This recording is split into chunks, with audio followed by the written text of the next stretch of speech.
വിൻകാസ് മീഡിയയുടെ പുതിയ ഒരു എപ്പിസോഡിലേക്ക് എല്ലാവർക്കും സ്വാഗതം. തികച്ചും വ്യത്യസ്തവും നമ്മൾ അധികം ആളുകൾക്കും ഏറെ പ്രയോജനപ്പെടുന്നതുമായ ഒരു ആപ്ലിക്കേഷനാണ് ഇന്ന് ഞാൻ പരിചയപ്പെടുത്താൻ ഉദ്ദേശിക്കുന്നത്. ഇതിന്റെ പ്രത്യേകത എന്തെന്നാൽ, നാം ഈ ആപ്ലിക്കേഷൻ നമ്മുടെ ഫോണിൽ ഇൻസ്റ്റാൾ ചെയ്ത് കഴിഞ്ഞാൽ ഷോർട്ട് കട്ട് ഉപയോഗിച്ച് നമുക്ക് പല ആപ്ലിക്കേഷനുകളും ലോഞ്ച് ചെയ്യാനും, നമുക്ക് ആവശ്യമുള്ളവർക്ക് കോൾ ചെയ്യാനും, ആവശ്യമുള്ളവരിലേക്ക് SMS അയക്കാനും മറ്റു ചില ടൂൾസുകൾക്കും വേണ്ടി ഈ ആപ്ലിക്കേഷൻ നമുക്ക് ഉപയോഗിക്കാൻ സാധിക്കുന്നതാണ്.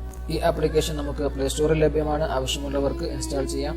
അപ്പോൾ ഇതെങ്ങനെയാണ് പ്രവർത്തിപ്പിക്കുക എന്ന് ചെറുതായി നമുക്കൊന്ന് മനസ്സിലാക്കാം. നാം ഈ ആപ്ലിക്കേഷൻ ഇൻസ്റ്റാൾ ചെയ്ത് കഴിഞ്ഞ് ഓപ്പൺ ചെയ്യുമ്പോൾ ഇങ്ങനെ ഒരു സ്ക്രീനാണ് വരിക. ഇവിടെ നമുക്ക് ഒരു പ്ലസ് ചിഹ്നം കാണാം. അതിൽ നമ്മൾ ക്ലിക്ക് ചെയ്യുമ്പോൾ ഇങ്ങനെ ഒരു പേജ് വരും. ആഡ് ഗെസ്റ്റർ എന്നൊരു പേജ് വരും. ഇവിടെ നമുക്ക് എന്ത് വേണമെങ്കിലും വരച്ചു കൊടുക്കാം. നമ്മുടെ വിരൽ കൊണ്ട് നമുക്ക് എന്ത് വേണമെങ്കിലും വരച്ചു കൊടുക്കാം. എന്നിട്ട് നമുക്ക് എന്തെങ്കിലും ഒരു ആക്ഷന് വേണ്ടി ഇത് ഉപയോഗിക്കാം. ഉദാഹരണത്തിന് ഞാനിവിടെ W എന്ന് വരച്ചു കൊടുക്കുകയാണ്. അതിനുശേഷം ചൂസ് റെസ്പോൺസ് അടിച്ചു കൊടുക്കുക. നമ്മോട് ചോദിക്കുകയാണ് ഇവിടെ എന്താണ് ചെയ്യേണ്ടത്. W വരച്ചു കഴിഞ്ഞാൽ എന്തിലേക്കാണ് പോകേണ്ടത് എന്നാണ് ഇവിടെ ചോദിക്കുന്നത്. ഇപ്പോൾ ഞാനിവിടെ ഒരു ആപ്ലിക്കേഷൻ ലോഞ്ച് ചെയ്യാനുള്ളതിലേക്ക് ഓപ്പൺ ചെയ്യുകയാണ്. ഇപ്പോൾ നമ്മുടെ ഫോണിലുള്ള മുഴുവൻ ആപ്ലിക്കേഷൻസും ഇതിലേക്ക് വന്നു. ഞാൻ നേരത്തെ W ആണ് ഡ്രോ ചെയ്തത്, അതുകൊണ്ട് ഞാൻ വാട്സപ്പ് സെലക്ട് ചെയ്യുന്നു. ഇപ്പോൾ നമ്മുടെ ഗെസ്റ്റർ ഓക്കെ ആയിട്ടുണ്ട്. അപ്പോൾ ഇതെങ്ങനെയാണ് പ്രവർത്തിപ്പിക്കുക? ഇത് ഇൻസ്റ്റാൾ ചെയ്ത് കഴിയുമ്പോൾ നമുക്കിവിടെ ഇങ്ങനെ ഒരു ചിഹ്നം കാണാൻ സാധിക്കും, നമ്മുടെ മൊബൈലിന്റെ ഹോം സ്ക്രീൻ. നാം ഇതിൽ ക്ലിക്ക് ചെയ്ത് കഴിഞ്ഞാൽ ഇവിടെ ഞാൻ W വരച്ചു കൊടുക്കുന്നു. എൻ്റെ വാട്സപ്പ് ഓപ്പൺ ആയി. ഇപ്പോൾ ഇതാണ് ഈ ആപ്ലിക്കേഷൻ കൊണ്ടുള്ള പ്രയോജനം. ഇനി നമുക്ക് മടങ്ങി ആപ്ലിക്കേഷനിലേക്ക് വന്നു കഴിഞ്ഞാൽ ഇവിടെ ഞാൻ ഒരു കോളിന്റെ C കൊടുക്കുകയാണ്, ചൂസ് റെസ്പോൺസ്. അതിനുശേഷം കോൾ അടിച്ചു കൊടുത്താൽ നമുക്ക് ആർക്ക് വേണമെങ്കിലും കോൾ ചെയ്യാനുള്ള ഒരു ഓപ്ഷൻ ഇവിടെ സെലക്ട് ചെയ്യാം.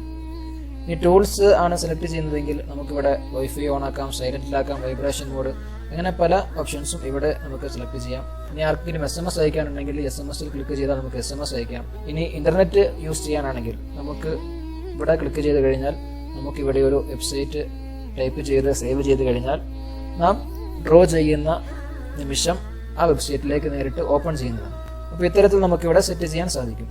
ഇനി ഇതിന്റെ സെറ്റിംഗ്സുമായി ബന്ധപ്പെട്ട് നമ്മൾ ആദ്യം ഇത് എനേബിൾ ആക്കണം. അതിനുശേഷം രണ്ടാമത്തെ ഓപ്ഷൻ ലോങ് ക്ലിക്ക് ഡിസേബിൾ ആണ്. ഈ ആപ്ലിക്കേഷൻ നമുക്ക് ഡിസേബിൾ ആക്കണമെങ്കിൽ ഇവിടെ ലോങ് ക്ലിക്ക് കൊടുത്താൽ ഡിസേബിൾ ആക്കാനുള്ള ഒരു ഓപ്ഷൻ ആണ്. ഇവിടെ നമ്മളിത് ഓക്കെ ആക്കുകയാണെങ്കിൽ നമ്മൾ ഹോം സ്ക്രീനിൽ പോയിട്ട് ഇതിൽ ലോങ് പ്രസ് ചെയ്താൽ ഈ ആപ്ലിക്കേഷൻ ഓട്ടോമാറ്റിക്കായി ഡിസേബിൾ ആകുന്നതാണ്. ഇനി നമുക്ക് ഈ ലോഞ്ചർ പൊസിഷൻ, ഈ ഐക്കൺ നമുക്ക് ഒരു കറക്റ്റ് സ്ഥലത്ത് കൊണ്ടുപോയി ഫിക്സ് ചെയ്യണമെങ്കിൽ നമുക്കിവിടെ സെലക്ട് ചെയ്യാം. നമുക്കിത് ഇവിടെ ഫിക്സ് ചെയ്യാം. ഇനി നമുക്കിത് അനക്കാൻ സാധിക്കുന്നതല്ല.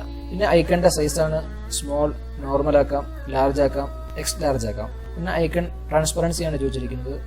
ഇതിന്റെ വ്യക്തത കുറച്ചു കൊടുക്കാം, കൂട്ടി കൊടുക്കാം. അതിനുള്ള ഓപ്ഷനാണ് ഐക്കൺ ട്രാൻസ്പെറൻസി. അപ്പോൾ ഇത്തരത്തിൽ നമുക്ക് വളരെ അത്യാവശ്യമായിട്ട് വരുന്ന ആപ്ലിക്കേഷനുകൾ ലോഞ്ച് ചെയ്യാനും, നമുക്ക് അത്യാവശ്യമുള്ളവരിലേക്ക് കോൾ ചെയ്യാനും, SMS ചെയ്യാനും, മറ്റ് ടൂൾസുകൾ ഉപയോഗിക്കാനും, വെബ്സൈറ്റിലേക്ക് പ്രവേശിക്കാനുമുള്ള ഷോർട്ട് കട്ടുകൾ ഈ ആപ്ലിക്കേഷൻ മുഖേന നമുക്ക് സെറ്റാക്കി വെക്കാനും വളരെ എളുപ്പത്തിൽ തന്നെ ആ കാര്യങ്ങളിലേക്ക് കടക്കാനും നമുക്ക് സാധിക്കും. അപ്പോൾ ഇതെല്ലാവർക്കും പ്രയോജനപ്പെടുമെന്ന വിഷയത്തിൽ സംശയമില്ല. ഈ ആപ്ലിക്കേഷൻ ഇഷ്ടപ്പെട്ടവർ പ്ലേ സ്റ്റോറിൽ പോയി ഇൻസ്റ്റാൾ ചെയ്യാം. അതല്ല എങ്കിൽ ഡിസ്ക്രിപ്ഷൻ ഏരിയയിലുള്ള ലിങ്ക് വഴി ഈ ആപ്ലിക്കേഷൻ ഇൻസ്റ്റാൾ ചെയ്യാൻ സാധിക്കുന്നതാണ്. വിൻകാസ് മീഡിയയുടെ യൂട്യൂബ് ചാനൽ സബ്സ്ക്രൈബ് ചെയ്യാത്തവരുണ്ടെങ്കിൽ എത്രയും വേഗം സബ്സ്ക്രൈബ് ചെയ്യുക. വിൻകാസ് ക്രിയേഷൻസ് എന്ന ഫേസ്ബുക്ക് പേജ് ലൈക്ക് ചെയ്യുക, ഫോളോ ചെയ്യുക. മറ്റൊരു പുത്തൻ വൈവിധ്യമാർന്ന അറിവുമായി നമുക്ക് വീണ്ടും കണ്ടുമുട്ടാം.